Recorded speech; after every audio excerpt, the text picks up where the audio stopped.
Mesdames et messieurs, chers collègues, bienvenue. C'est un plaisir et un honneur pour moi vraiment de vous souhaiter la bienvenue pour cette deuxième journée du congrès en tant que recteur de l'UCL et de vous souhaiter la bienvenue ici à l'UCL et à Louvain-la-Neuve.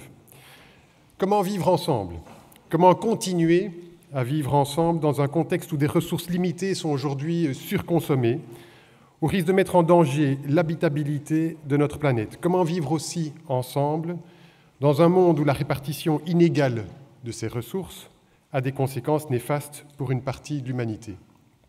Les défis qui se posent dans nos sociétés en matière d'environnement modifient nos choix et nos relations humaines. Notre propre culture est mise à l'épreuve. Et ce n'est pas un constat d'impuissance, bien au contraire. Parce que nos universités, l'UCL et nos universités, sont en première ligne pour soutenir la transition vers un monde durable et proposer un nouveau modèle de développement. Nos universités, en effet, sont capables de faire émerger des approches scientifiques à la fois innovantes et durables. Elles disposent d'experts, et ils sont nombreux, et une série d'entre eux sont dans cette salle aujourd'hui, disposent d'experts et aussi de créativité, la créativité qui va de pair avec la recherche, la créativité qui contribueront à concevoir ces innovations grâce à une approche interdisciplinaire, comme c'est repris d'ailleurs dans le titre de symposium auquel nous assistons aujourd'hui. Elles peuvent aussi, les universités, aider à identifier les freins à la transition afin de faciliter la levée des obstacles. Au-delà des aspects technologiques, les universités peuvent accompagner la réflexion sur les nouveaux modes de vie en société et les changements de comportement. Et ces changements passent aussi par l'éducation. Pour relever ce défi, les universités constituent un levier majeur. Elles forment des jeunes qui vivront et prendront des décisions dans notre monde en transition. Je souhaite remercier à la fois la région Wallonne, bien sûr, et le FNRS d'avoir confié à l'UCL et à l'ULB l'organisation de ce deuxième congrès interdisciplinaire du développement durable. Et je souhaite à tous vous souhaiter la bienvenue ici à l'UCL et à Louvain-la-Neuve. Le développement durable est inscrit de longue date dans la stratégie de l'université. L'UCL était une des premières universités à signer la déclaration de l'enseignement supérieur pour le développement durable de Rio+20. De nombreux scientifiques de l'UCL portent cette préoccupation bien au-delà de Louvain. C'est le cas du professeur Olivier Duscuter, qui a été rapporteur des Nations Unies pour le droit à l'alimentation, bien sûr du professeur Jean-Pascal Van Ypersee, le vice-président du GIEC et co-organisateur de ce congrès, ou encore de nombreux collègues comme, entre autres, Éric Lambin, prix Francky, 2009. C'est aussi le cas de leurs équipes, bien sûr, et des nombreux autres acteurs, équipes, dont certains s'exprimeront encore durant ce congrès, au sein d'instituts de recherche à l'UCL. À côté des chercheurs que je viens d'évoquer, nos étudiants sont une force importante sur laquelle s'appuyer pour favoriser la transition. Leur énergie, leur créativité, leur aspiration à un modèle de développement plus durable qui nous tire sont des clés qui permettent d'avancer. Et je peux vous attester ici combien, au sein de l'UCL, à l'occasion de conseils académiques, à l'occasion de nombreux contacts avec les étudiants, c'est une force dans le sens de développer effectivement un modèle de développement plus durable. Cette préoccupation, elle est aussi incarnée quotidiennement dans des actions mises en place par et pour les membres du personnel de l'université et des étudiants. Cela va des efforts en matière de mobilité, à une alimentation saine proposée par les restaurants universitaires, en passant aussi par la construction de logements étudiants qui tiennent compte des prescrits en matière d'énergie passive, ou encore une initiative étudiante des gobelets réutilisables qui arrive maintenant à leur mise en œuvre au sein de l'université, les économies d'énergie ou le travail mené avec la maison durable ici sur le site. La transition demandera du temps, de l'énergie et surtout une volonté politique. Les universités entendent bien être des moteurs et des partenaires privilégiés de ce processus. Alors, bienvenue à tous. Je déclare, le congrès a déjà été déclaré ouvert, mais je déclare ouvert ce deuxième congrès interdisciplinaire pour sa partie ici à Louvain-la-Neuve, je vous souhaite encore la bienvenue et cède la parole à M. Vincent Permans, chef de cabinet du ministre Di Antonio, qui malheureusement a dû être retenu pour une réunion gouvernementale. Bienvenue à tous, je vous remercie.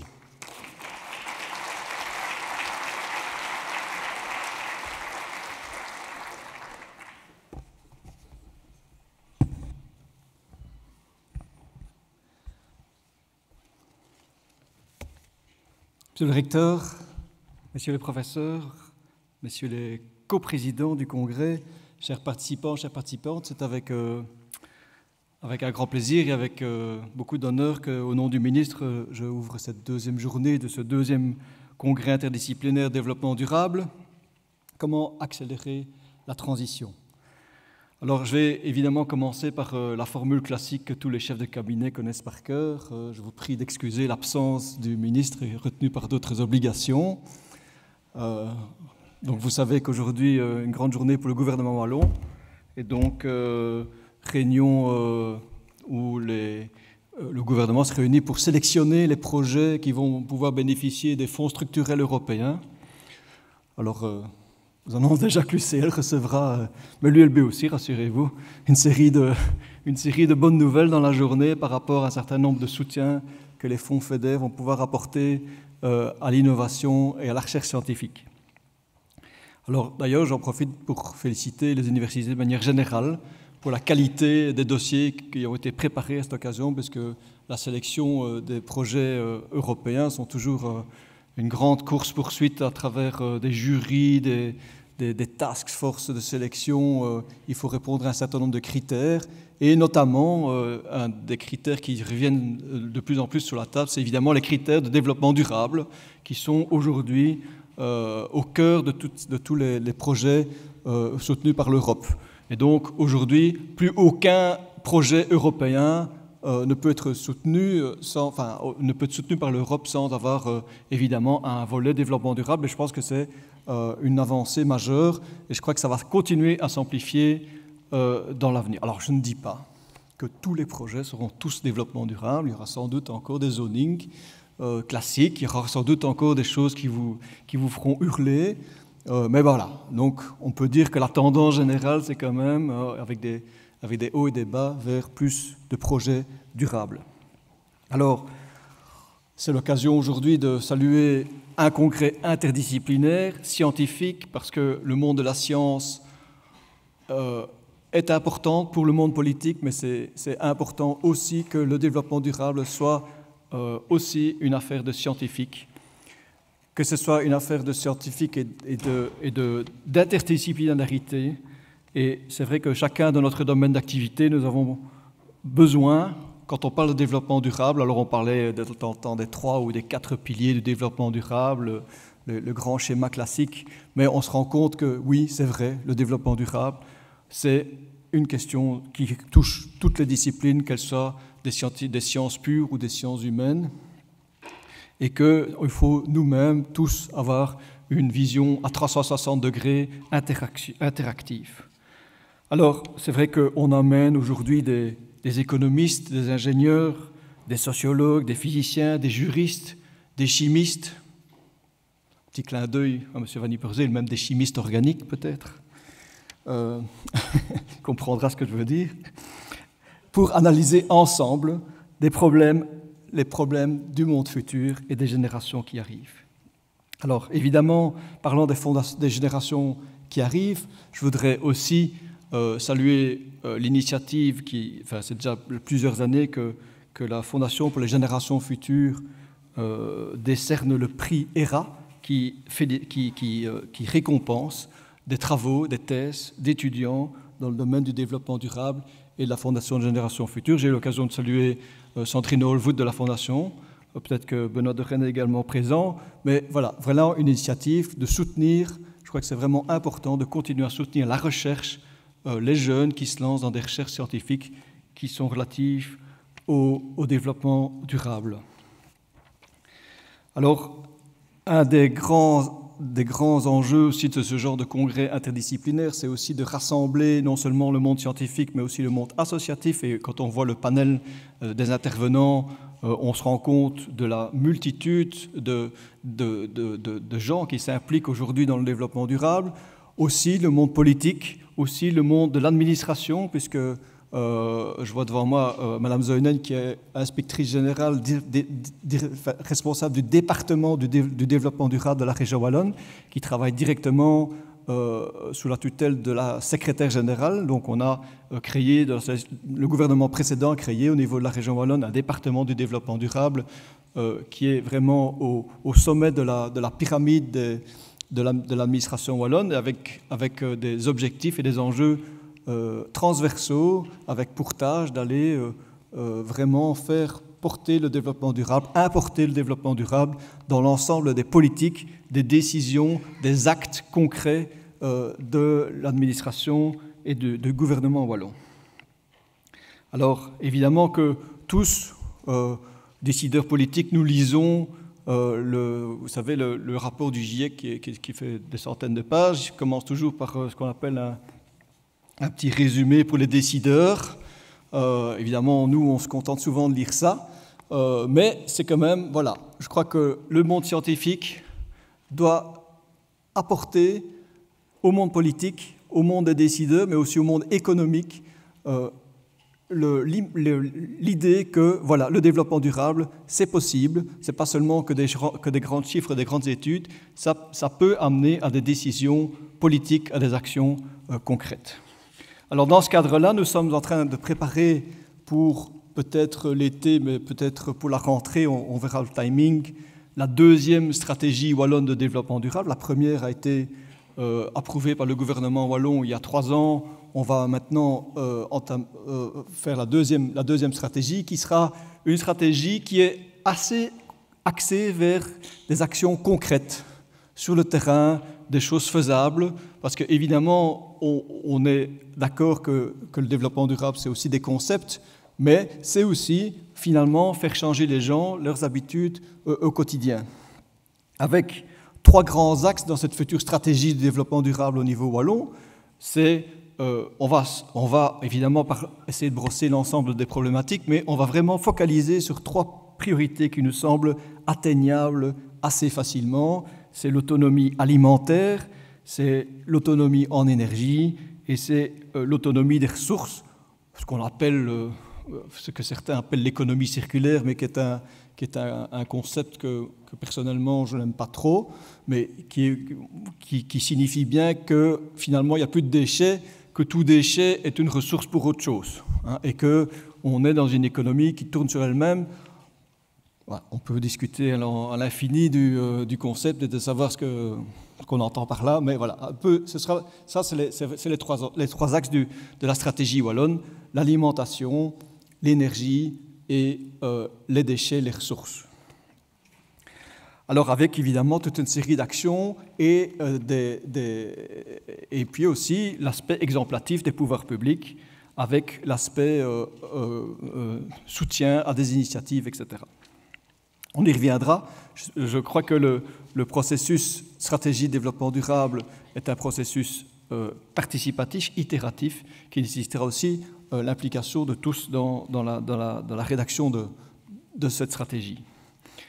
Alors, je voudrais aussi, sincèrement, au nom du ministre, féliciter et remercier les 2 coprésidents, Jean-Pascal Van Yperseel et Marek Hudon, ainsi que leurs collaboratrices pour tout ce travail effectué en amont du congrès. Et monsieur le recteur a eu l'occasion de les féliciter, de les remercier également. Et donc voilà, quand je vois le programme, quand je vois la qualité des interventions, que ce soit au niveau scientifique ou que ce soit plutôt au niveau de la recherche autour de plutôt sociologique, ou plutôt, enfin, quand je dis plutôt mise en œuvre concrète dans le terrain, dans le terreau humain, je trouve que la qualité des orateurs annonce des beaux débats entre vous. Alors, je voudrais évidemment vous terminer sur les fonds structurels, puisque j'ai commencé par les fonds structurels. Je voudrais vraiment que ce débat, aujourd'hui, puisse continuer à percoler dans la société, chez vos proches, chez vos amis, dans le monde politique, dans le monde des associations, dans le monde de l'administration, pour que demain, après-demain surtout, les prochains fonds structurels, les prochains projets qui vont être soutenus puissent encore être plus durables. Ils le sont déjà un peu plus qu'il y a 5 ans, et j'espère que dans 5 ans, ils le seront encore plus. Voilà, je vous souhaite à tous un super congrès, très fructueux, durable, enrichissant et plein de convivialité.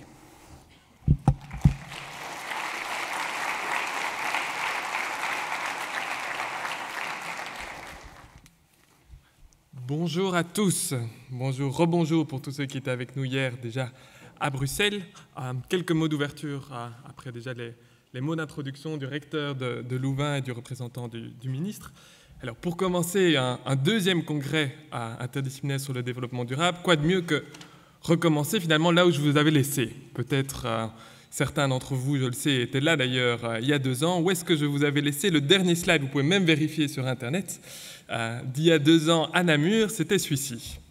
Les derniers mots, en fait, de la présentation, c'était des mots concernant la méthodologie. Et effectivement, comme on l'a entendu, la spécificité de ce congrès, c'est un congrès interdisciplinaire, on voit ce que c'est, mais aussi un congrès transdisciplinaire où nous essayons évidemment d'impliquer les acteurs sociaux en amont, dans la constitution du programme déjà, au niveau des discussions avec les acteurs académiques. Mais donc ceci, c'est une innovation. On parlera d'innovation sociale un peu plus tard. Et donc la question qu'on se posait, c'était est-ce qu'on peut encore aller plus loin dans cette innovation? C'est ce qu'on a fait cette fois-ci. On aura dans quelques instants l'occasion d'entendre quelques mots aussi sur des exemples de transdisciplinarité. Deuxième élément de ce dernier slide de conclusion, c'était suite à la présentation du rapport de Tom de Deroy-Dereux qui va prendre la parole dans quelques minutes, c'était la question de la science de la durabilité. Donc c'est un congrès sur la transition vers le développement durable. Est-ce que, évidemment, cette transition peut être théorisée? Oui. Et jusqu'à quel point est-ce qu'on peut arriver dans cette science de la durabilité à construire aussi une théorie et évidemment tout un construit lié à ceci? Et comment est-ce que cette durabilité peut intégrer dans les recherches? Hier, le recteur de l'ULB nous a annoncé le lancement dans le cadre du WIST d'un appel à projet qui va évidemment être l'endroit où un certain nombre de projets sur la durabilité pourront prendre et s'envoler. Mais donc, c'est encore un projet en cours. La bonne nouvelle, c'est qu'on a avancé. Alors, entre-temps, il y a 2 ans à Namur et aujourd'hui à Louvain, qu'est-ce qui s'est passé? Qu'est-ce qui s'est passé? On le voit tout d'abord, un intérêt croissant de la société civile et on se réjouit, Jean-Pascal et moi, de voir qu'autant d'acteurs de la société civile ont répondu à notre invitation. Il y a cet intérêt pour créer des partenariats avec les acteurs académiques et inversement, évidemment, on a vu pas mal de projets de recherche, de gens qui se sont rencontrés il y a 2 ans à Namur et qui ont commencé des projets de recherche avec des acteurs sociaux, avec des acteurs de terrain et on en parlera dans quelques minutes grâce à des capsules vidéo. Deuxième élément, l'interdisciplinarité sur le développement durable.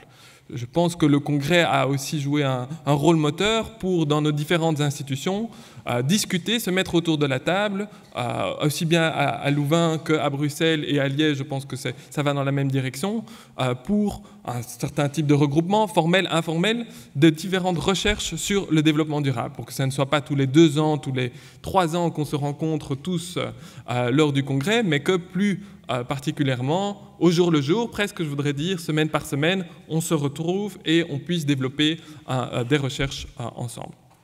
Troisième élément, et vu les contraintes de temps, je ne vais pas aller beaucoup plus loin, et c'est plus de l'ordre du clin d'œil, mais aussi lors de ce premier congrès à Namur, un certain nombre de participants, d'acteurs sociaux se sont mis autour de la table et ont décidé de créer une revue qui, je pense, va voir le jour dans les jours qui viennent, qui est le nom de la revue s'appelle Milieu. C'est une revue sur le développement durable et qui est un bébé, si vous voulez, du premier congrès des développement durable et qui est issu des réflexions de ce congrès.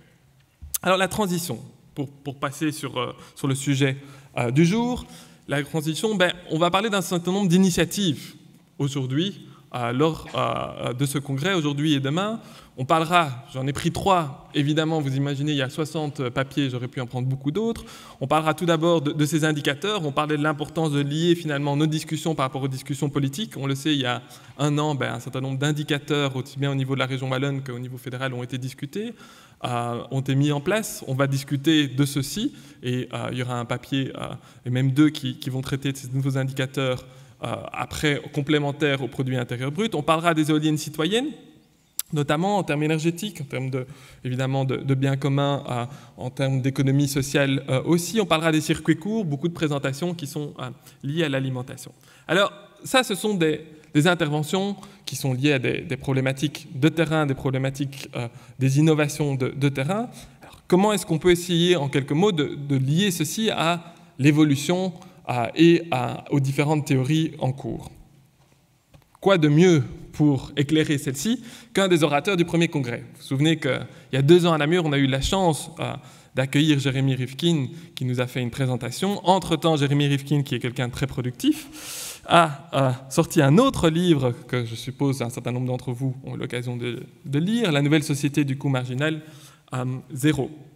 Lors de ce livre, qu'est-ce qu'il nous dit en 1 ou 2 minutes? Il nous parle tout d'abord de la diminution de l'intermédiation, d'un certain nombre d'intermédiaires qui sont entre d'un côté le producteur, les entreprises en tant que telles, et de l'autre côté le consommateur, le citoyen aussi. Il nous dit qu'avec cette évolution du système capitaliste, vous voyez en dessous, à la fin, l'éclipse du capitalisme, il nous prédit en fait une diminution du niveau de rentabilité, de profitabilité d'un système compétitif, mais que dans cette évolution, nous aurons donc une diminution de ces différents types d'intermédiaires. Et la deuxième partie du livre, et je pense que c'est pour ça que ce livre est particulièrement intéressant aussi par rapport à notre congrès, il nous parle de la création d'un certain nombre de communaux collaboratifs, qui est une traduction francophone de toute la littérature sur les commons. Et ces communaux collaboratifs, on en connaît, on en parle dans la presse. Vous voyez par exemple Uber, le couchsurfing, le crowdfunding, tout ça, ce sont aussi des exemples d'implication du citoyen par rapport à un certain nombre d'enjeux. Ici, dans ce cas-ci, évidemment, on peut faire le lien par rapport au développement durable. Les éoliennes citoyennes, on peut faire le lien par rapport à ceci. Les circuits courts, les gazapes aussi, etc. Premier élément. La deuxième question, on en a parlé notamment hier, un des exposés a mis le doigt sur cette question, c'est la question finalement du passage en majorité. On a beaucoup d'initiatives qui fleurissent aujourd'hui. On le voit dans le programme, je vous encourage vraiment à vous balader dans toutes ces sessions, et toutes ces initiatives voient le jour, quelques-unes se développent. La question qu'on se pose aussi, c'est évidemment comment est-ce qu'on peut aller plus loin. C'est la thématique de ce deuxième congrès, c'est l'accélération de la transition. C'est comment est-ce qu'on peut permettre à ces initiatives de se développer, et comment on peut, c'est un terme de la philosophe Isabelle Sengers, ce passage en majorité, finalement, comment est-ce qu'on peut le gérer, et qu'est-ce qui peut être fait pour que ces initiatives qui restent alternatives puissent quelquefois se développer et prendre une place importante. Alors, en quelques mots, vu les contraintes de temps, un des livres qui peut nous éclairer et un des partenaires du congrès est la magazine Imagine, qui a passé un certain nombre de pages dans son dernier numéro sur la question. C'est le livre de Naomi Klein, This Changes Everything, qui nous fournit un éclairage très intéressant, évidemment sur l'analyse, je ne vais pas en revenir, on en parle beaucoup, elle nous explique que le système va aller même jusqu'à la dernière goutte de pétrole en termes d'utilisation des ressources humaines, donc évidemment elle a une vision assez forte par rapport à cette question. Mais ce qui est aussi intéressant, c'est qu'elle nous donne un exemple de changement. Elle nous prend l'exemple d'un sujet qui est évidemment assez fort débattu dans la presse, c'est pour ça que j'en ai parlé pour l'instant, c'est la question du nucléaire. Et donc elle nous donne l'exemple du nucléaire et du choc de Fukuyama, et elle nous parle de l'Allemagne. Et qu'est-ce qu'elle nous dit? C'est qu'en fait, pourquoi est-ce qu'il y a eu un changement en Allemagne, une sortie du nucléaire spécifiquement en Allemagne plus? C'est parce qu'il y avait une préparation. Évidemment, on le sait, les énergies renouvelables se sont fortement développées en Allemagne ces dernières années. Il y a une préparation des acteurs sociaux, des acteurs de terrain aussi. Et cette préparation a permis, au moment de ce choc, au moment où il y a vraiment un momentum, de pouvoir avancer plus vite. Et on a vu le résultat. Alors, dernier slide, avant de laisser la parole à Jean-Pascal. Dernier slide, évidemment, c'est pourquoi alors? Si on sait que, on le voit, il y a une possibilité de création, si on sait qu'il y a autant d'innovations, vous êtes tous dans la salle pour nous en parler, on aura le temps d'en débattre aussi entre acteurs de terrain et acteurs académiques, pourquoi est-ce qu'on n'y est toujours pas arrivé finalement à cette transition? Qu'est-ce qui fait que finalement on doit encore remettre le cœur à l'ouvrage tous les jours? Un des éléments, et je reprends aussi Naomi Klein sur ceci, c'est qu'elle nous explique que le changement climatique, ce n'est pas comme une catastrophe nucléaire du jour au lendemain. Alors peut-être, évidemment, vous imaginez le risque que je prends en parlant du changement climatique à côté de Jean-Pascal Van Ypersdale.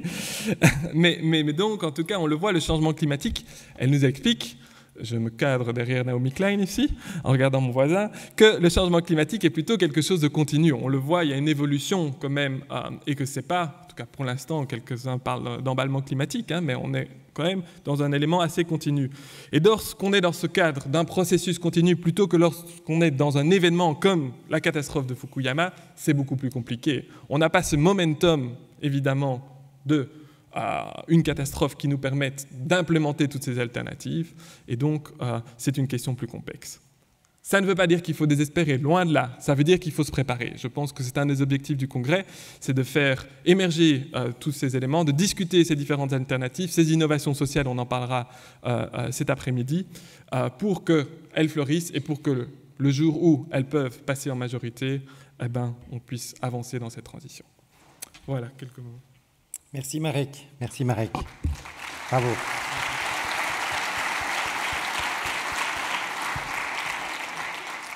Quel beau symbole, hein? C'était le prof de l'UCL qui commençait hier à l'ULB, c'est le prof de l'ULB qui commence aujourd'hui à l'UCL. C'est le signe de la collaboration très, très forte et très fructueuse. Le résultat est là, qui a eu lieu au cours de ces 3 dernières années pour préparer ces 2 éditions de congrès. Et je voudrais ici remercier une fois de plus mon ami Marek pour tout ce travail que nous avons fait ensemble. Je veux aussi vous remercier tous pour votre présence, remercier évidemment la Wallonie, le ministre Di Antonio qui est représenté ici et tous les partenaires qui nous ont aidés à organiser ceci, le FNRS, les 2 universités concernées, l'ULB et l'UCL, la revue Imagine, et tous ceux qui sont mentionnés sur l'affiche que vous avez vue nombre de fois. Maintenant, je voudrais introduire très, très brièvement l'étape suivante. Alors, l'étape suivante du Congrès, ce n'est pas, contrairement à ce qui avait été annoncé sur Twitter en dernière minute hier, ce n'est pas Jeffrey Sachs. Il y a encore eu un changement ce matin. Jeffrey Sachs parlera bien, mais finalement il parlera demain, à peu près comme prévu au départ, après avoir beaucoup oscillé. Ce n'est pas simplement un caprice, c'est l'horaire du secrétaire général des Nations Unies qui a évolué et Jeffrey Sachs voyage avec lui pour le moment en Corée, et donc il interviendra très probablement aux alentours de 17h demain après-midi. Donc il y aura probablement des petits changements dans le programme de l'après-midi demain, mais pour le programme d'aujourd'hui, le programme sera à peu près parfaitement respecté, avec quelques petits aménagements cet après-midi au moment où Jeffrey Sachs devait parler, mais on va, je pense, fournir quelque chose d'intéressant. Alors maintenant, et c'est d'ailleurs en prolongation de ce dont Marek vient de parler sur l'importance, encore plus importante dans ce congrès-ci, de la transdisciplinarité, nous allons entendre Philippe Barret, Tom de Dewardereux et Vincent Watley. Philippe Barret, qui est professeur à l'UCL, qui est agronome, qui est membre du Earth and Life Institute, Tom de Dewardereux, qui est professeur de philosophie des sciences à l'UCL et aussi membre du réseau de la Louvain Open Platform on Ecological and Social Transition, qui vient de se lancer à Louvain-la-Neuve, et Vincent Watley du réseau des initiatives de transition, qui vont nous parler jusqu'à la pause café de témoignages sur la transdisciplinarité. Puis après ça, nous aurons, lors de la pause café, la première possibilité de voir les posters qui sont présentés à votre attention. Philippe, Tom, Vincent, si vous pouvez nous rejoindre, la parole est à vous.